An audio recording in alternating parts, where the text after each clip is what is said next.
My name is Trip Marshall. What do you do in the band? Try to hold it together. No, That's true. Trip Marshall. I'm lead guitar and manager. And I am Julie Russell, and I am the lead vocalist in the band When You Were Bigger.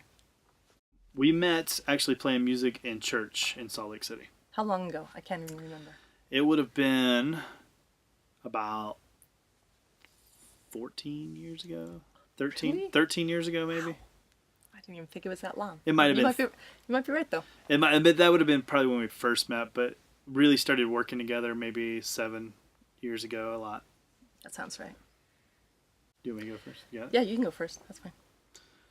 Well, I listen to a lot of kind of modern heavy blues, a lot of British blues as well.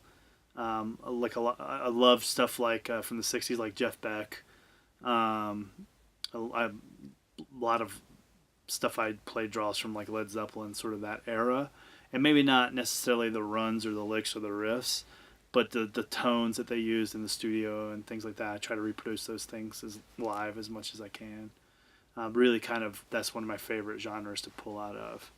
Modern players I love like Kenny Wayne Shepherd and Joe Bonamassa are two of my bigger ones that I listen to. Joe. Joe. For me, I think my music breadth, what I listen to, has increased a lot. I never grew up really listening to a lot of the music that we play, or they were having me sing Led Zeppelin, and I was so stressed out thinking that I wasn't going to be able to sing it. And so that has kind of opened up just even my listening ear a lot. But I do have to say I love R&B. I love 70s disco. But I can do that all the way up to modern stuff. But I kind of like a little bit of everything. But I've got some pockets. But yeah, just being in the band I think has really opened me up to listening to other things, whereas before I would be like, oh yeah, okay, and now I'm like, oh yeah, this is great, we should maybe sing this song in band or something. So opening for a bigger band, if we can get to that place, tightening things up with our band. We've had some new players join in the last year, and so just getting everything, we're getting tighter and sounding better. And then I think recording stuff are the things that I think are goals. Yeah. I still like playing Bad Seed a lot. That's one of our originals. Yeah, I don't know. That's a tough one. I don't know. What about That's All Right? That's All Right's a good one. That's An all old right. Jimmy Rogers All Stars blues song. It's a fun song to That's a play. fun, yeah, that's a fun one to sing too. You're No Good by Linda Ronstadt. I just love the sound of that song when we play it. It's not hard to play. It's just a great song, fun song to play live. I don't know. I hate to say it, but I think it really depends on what the crowd's really digging at the moment. That's my Yeah. favorite song to play in that moment. So it kind of changes a little maybe from night to night. So Doobie Brothers. yeah, Long Train Running. Long Train That's Running yeah, that's a good one. is a surprise. Like people go bananas when they hear that song kick Yeah, in. it's a Like, good, yeah. I think it's a fine song, but I never would have thought it would have been that like popular as a live song. But it really is popular. So typically for me, how I write them is I'm really good at writing maybe like 60 or 70% of a song. I'm not very good at finishing them. So typically, honestly, the real process for me is to first think about what I want to write about. So if I want to write a song, like we have a song, let me just take one, like "Fool's Gold." That's one of our originals. When I wrote that song, I really wanted to write about what does our heart desire and what is it good for us, I guess, in a way.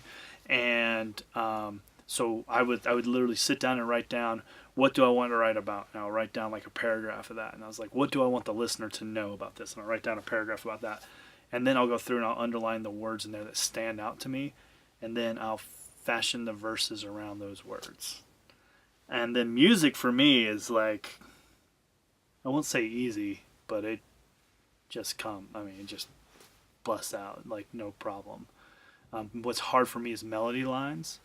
It's hard for me to fashion words in the best way. I can get a rough idea, and that's when I kind of give it up to Julie and just say, help me finish this song, because it doesn't. And she changes it and works it out, and it just always sounds way better than that way. So Tripp is prolific. I mean, he has got so many ideas cooking in his head at all times.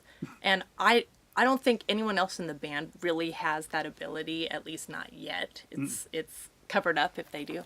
And so yeah, I mean, he comes in with these great ideas, and we've laughed before because Sometimes he'll come too up, big. yeah, like he'll put, 500 words in this one verse. I'm like, dude, I don't have enough time to be able to sing all those things and take a breath and not die and all that.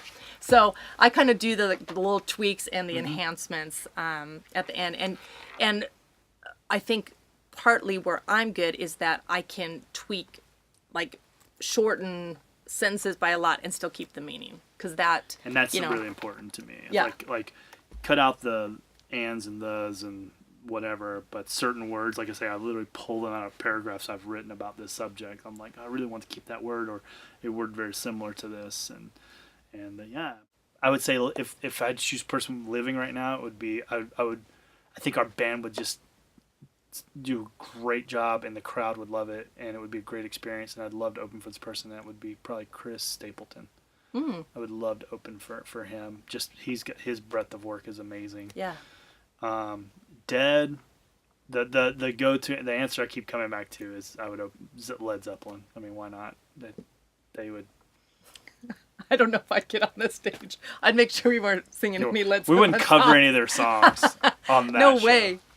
On that show. Maybe they'd let you do Nobody's Fault But Mine with them. Oh, yeah. There you go. Favorite. Ice House was pretty fun. I gotta say, our last show was a great venue. The people were awesome. People were very engaged. It was a very quaint atmosphere. We played a show in a little place, Oh Shucks, up in Park City, at the little version outside of by Jeremy Ranch, and we did an acoustic show there. And it was just a few of us on stage, but that was a really great sounding show too, and the crowd really liked it. Man, that's a tough one.